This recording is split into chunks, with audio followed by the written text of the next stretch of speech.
Okay, folks, so I'm in the man cave. I'm actually in a different area than normal, so it's a little dark. Let me actually turn the light on to give it a little bit of light. I have a light over here on this particular phone. It doesn't do as well as the other phone because it just pulls the light in a lot better. Hold on one second. Let me try something. Hold on.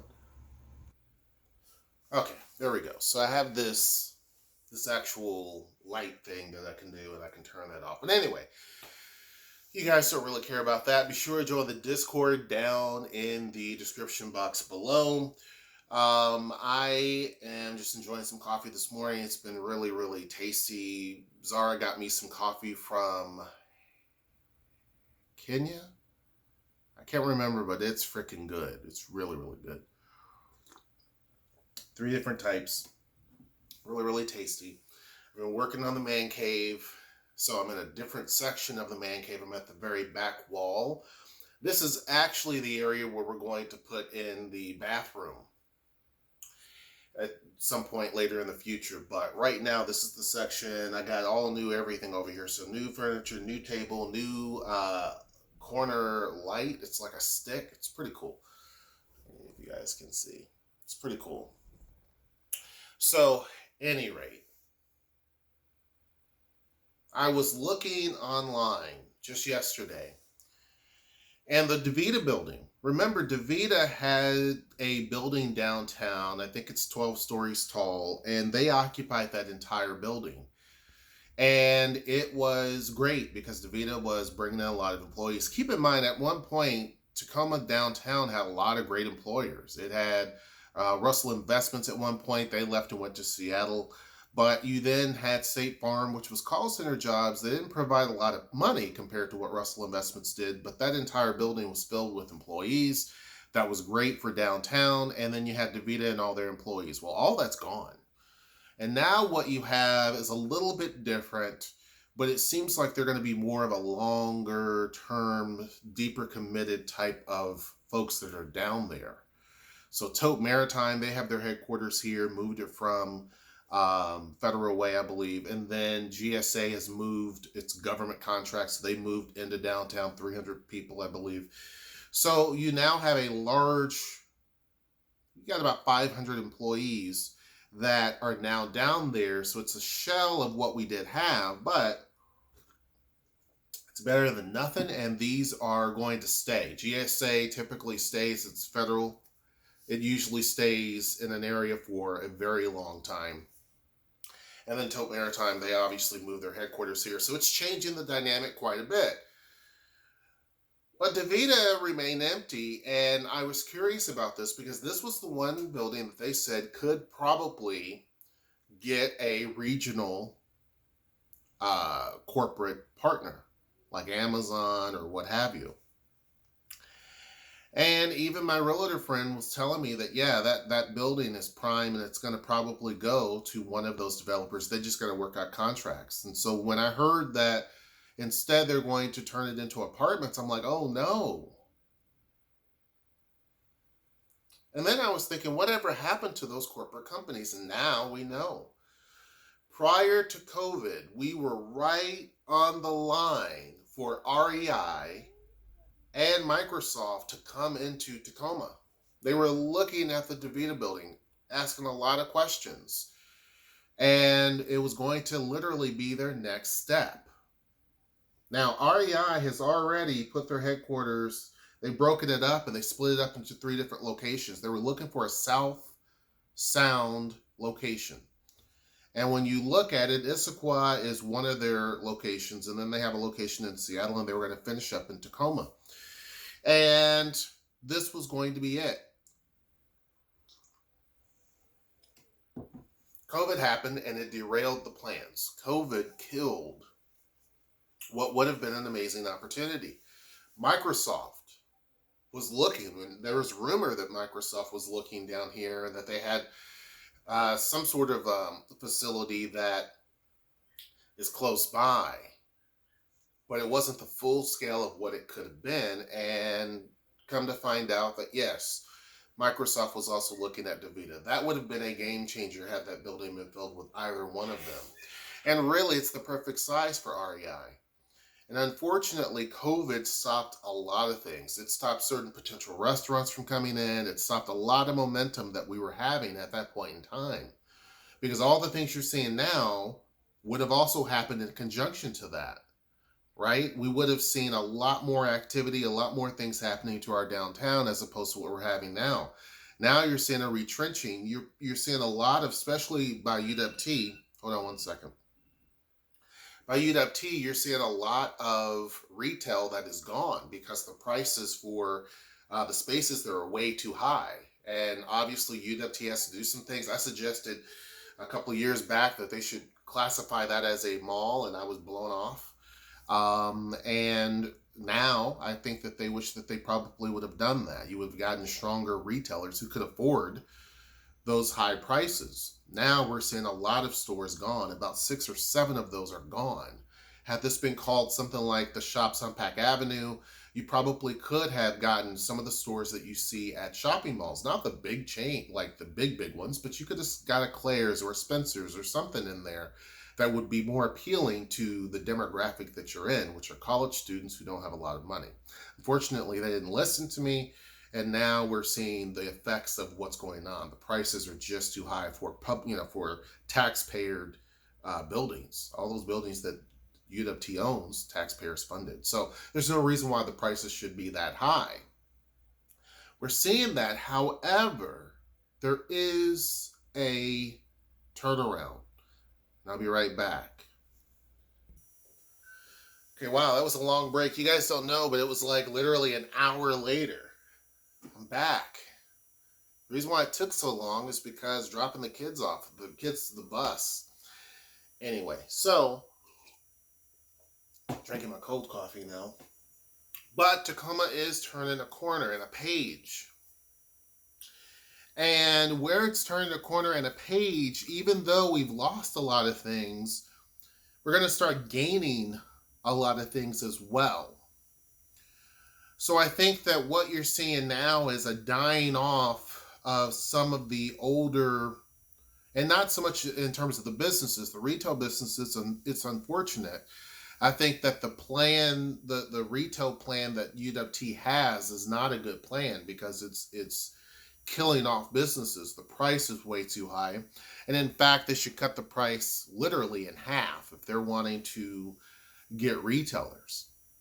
But here's some of the things that are going to happen in the future, some of which I have a little control over, is a focus, finally, trying to get the city to focus more on micro retailing, because with a micro retailer, you're talking generally it's sole proprietors or someone that has maybe a partnership or something like that, similar to what Noelle and I were.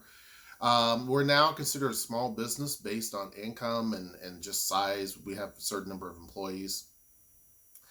But that type of model works well in every city you come across because you're putting resources, information, and everything else behind smaller businesses. And those smaller businesses help create the vitality that you're looking for. And if we don't have spaces like that, then we don't have much of a city. So I think that what you're seeing now is going to be a major correction, hopefully. UWT will make a major correction because what they're doing now is not going to work.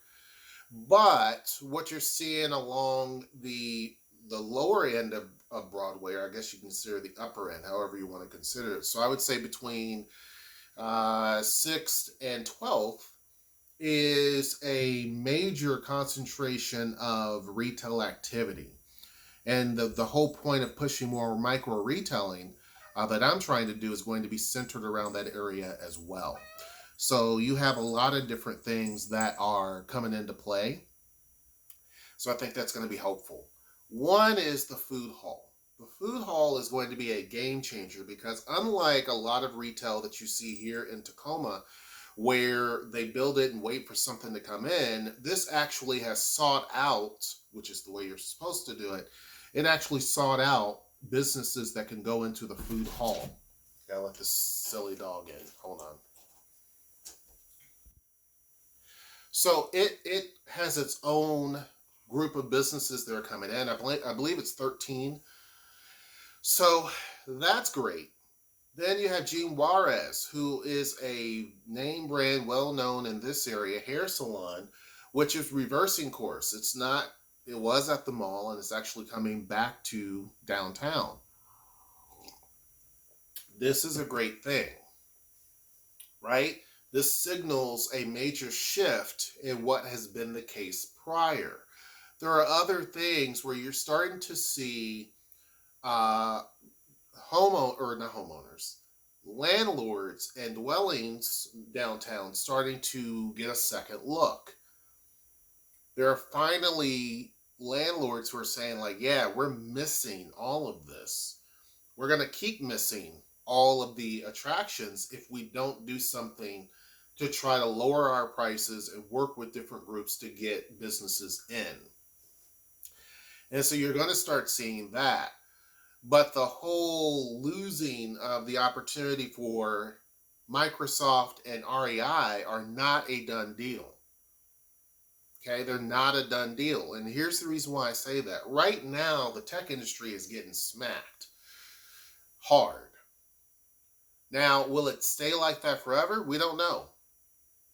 But right now, the way the economy is, the way politics and things like that are, it's going to be a little bit before the tech industry and everything else starts to move back up in the right direction. Excuse me. And it may never return to what it used to be. Wow, sorry. But I don't think that it's the end of the road for something like an REI. I don't think that. And I think that the folks that own the DeVita buildings said that, literally we would have to make 10,000 square feet work in this footprint that we have, and we still have the rest of it vacant. And they didn't want that. They didn't want to have that slow process. Unlike Bellevue and Seattle, where things get booked quickly as far as office space, here it's not like that. Especially if the price that is being offered, again, is way too high. So it's one of those gambles. But one of the things that is attractive, and this is another area I'm trying to get people to listen to, but again, it'll probably take 2 or 3 years before people finally listen to that, is we need more attractions and entertainment downtown. And when I said that yesterday, folks were saying, well, there is this and there's that. And I'm saying those are for children. The idea is that there are a lot of breweries that allow kids to come in.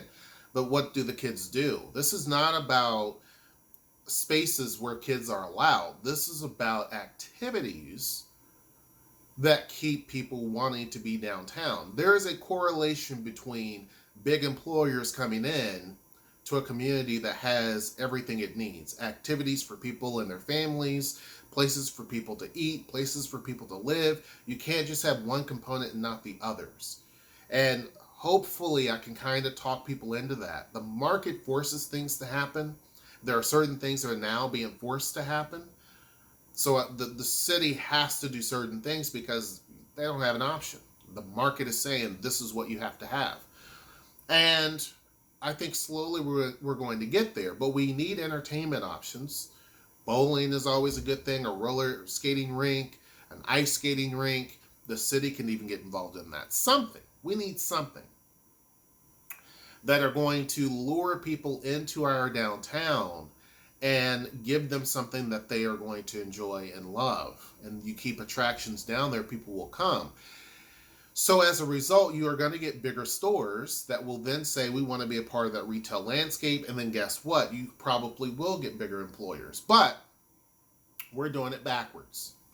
And so this is new territory for Tacoma. I don't think that this is the end of the road by no means. I think there is a correction. Do I think that there are greedy landlords? Everyone in the city know that that's all we have. Mostly is greedy landlords. There's not many. I mean, you can say what you want about Parade House Square, but at least they don't have greedy landlords. They may not be the most, they may be neglectful of their property, but you can't say they're greedy. And so that is kind of the circumstance. We have a very few. There's more opportunity opening up for people who are on a budget than before. We're seeing that because, again, people find where there's a weakness, and a smart business owner will say, okay, there's a weakness here. They're charging all this money. Let me get in and charge a normal rate and create the atmosphere that people want. So you're going to see more of that. But I don't think it's the end of the road. I think that it is a wake-up call, hopefully, for people in the city as well as people who build offices. If we had brand new office buildings built, then I think that we can see a little bit more movement. But again, it takes developers snapping to it and doing it. Buildings take a long time to build. We already have some office space that's downtown that's available. Obviously, we've had a lot of companies come in the last few weeks. I mean, again, if you look at the Rhodes building, J Squared added 4 different businesses into their property last year, to my knowledge, if not more. And so these are companies that bring people in and work and all that. So there are ebbs and flows of changes that are happening. They are very slow, and the permitting process is just notoriously long. And a lot of these properties you get are not that great. They need a lot of work. On the outside, inside, they may look good, but there's bad plumbing, bad lighting, bad electrical. There's heating issues, there's air conditioning issues because a lot of places don't have it. There's a whole list of things that can be wrong that cost a lot of money. Grease traps are expensive. So there's a point where the city has to invest and not just focus squarely on certain societal issues. They have to also focus on the economy. And until the city comes forward and actually does that, we're never going to get out of this hole. Developers can't solve it on their own. Business owners can't solve it on their own. There's certain things that cities are uniquely designed to handle, and they have to actually go and do that. So the work continues. But hearing that REI and Microsoft were literally about to sign on the dotted line, and then COVID just knocked it out, is a little disheartening, but not surprising. Anyhow, be sure to join the Discord down in the description box below. Join my TikTok as well, which it's just Hersh, Hersh, I believe. I could add it, but I'm too lazy to do that. I might add it. I don't know. Anyhow, make sure you like, share, subscribe, comment. Until next time, I will see you. Take care.